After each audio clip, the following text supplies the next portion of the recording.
चला तर मग विद्यार्थी मित्रांनो, आज आपण स्क्वेअर मोजणं बघत आहोत. अशा आकृती ज्या वेळेला फक्त स्क्वेअर रेक्टँगलची अजून मी गोष्ट करत नाही. आपण रेक्टँगलचा व्हिडिओ मागील तासाला बघितला होता. आज आपण चौरस बघत आहोत. मग अशा वेळेला काय करायचं, ज्या वेळेला या अशा उभ्या स्तंभांची संख्या आणि आडव्या ओळींची संख्या सारखी असेल 1 2 3 4 1 2 3 4, त्यावेळेला डिरेक्टली काय करायचं, त्यांचा क्रमाने त्यांची त्या रोमधील मोजून घ्यायचं त्यांना आणि त्यांच्या वर्गांची बेरीज करायची. एकाचा वर्ग 1, दोनाचा वर्ग 4, तीनाचा वर्ग 9 आणि चाराचा वर्ग 16 यांची बेरीज केली मी 30 स्क्वेअर्स आले.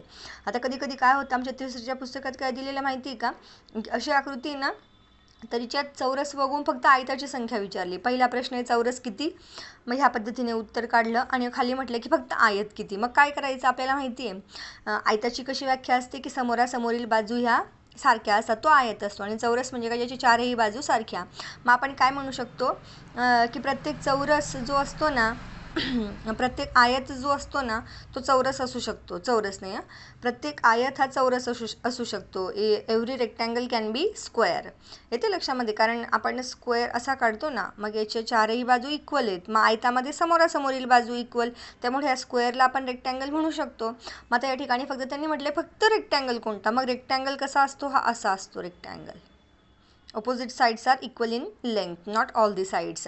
मग आपण काय करू, तर तुम्हाला ती सोपी ट्रिक सांगितली. 1 2 3 4 यांची बेरीज करायची, यांची आणि इकडच्यांची पण बेरीज ती गुणिले केला आपण. आता इकडे 1 आणि 2 3, 3 आणि 3 6, 6 आणि 4 10, 10 घेतले या ठिकाणी. 1 आणि 2 3, 3 आणि 3 6, 6 आणि 4 10 यांची बेरीज केली. यांचा गुणाकार करायचा. 10 × 10 100, म्हणजे 100 हे काय आले या ठिकाणी, चौकोन आले. आल्या लक्षामध्ये, 100 या ठिकाणी काय आले, चौकोन.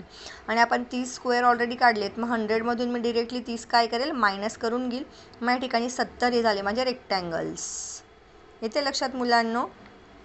चला, देवी आलेली आहे, नवरात्र सुरू आहे. आता आपल्या आजूबाजूला गरबा, दांडिया हे आवाज ऐकूच येतील. ठीक आहे, चला बघा आता पुढचं.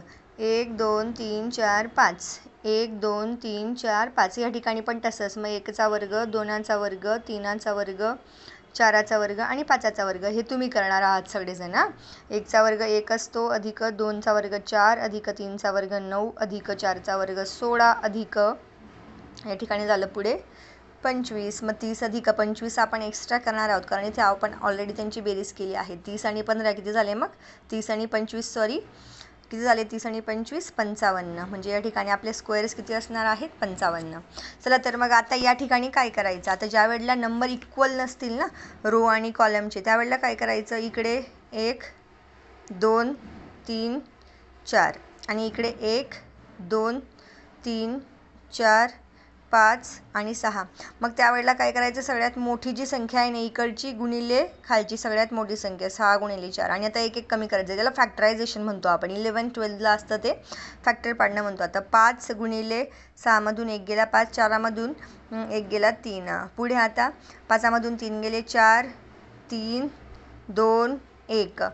पुढे जाऊ पुढे जाऊ पुढे जाऊ, 3मधून 1 गेले 2 1. या ठिकाणी जर 0 घेतलं तर होल टर्म 0 होऊन जाईल, त्यामुळे आपण यांचा विचार करणार नाही. आता यांचे आपण गुणाकार करू. 6 चोक 24, 5 त्रिक 15, 4 दुने 8, 3 1 3. आता यांची आपण करूया ॲडिशन. चला तर मग सांगा बरं, 4 आणि 5 9, 9 आणि 8 किती झाले, 17 आणि 3 20, अशी 0 हातच्याला गेला 2, 2 आणि 2 4 आणि 1 5. या ठिकाणी झाले आपले स्क्वेअर्स 50. चला तर मग, पटत असेल, रुचत असेल तर प्लीज चॅनलला लाईक शेअर आणि सबस्क्राईब करायला विसरू नका. भेटूया उद्या पुढल्या व्हिडिओत. Bye bye.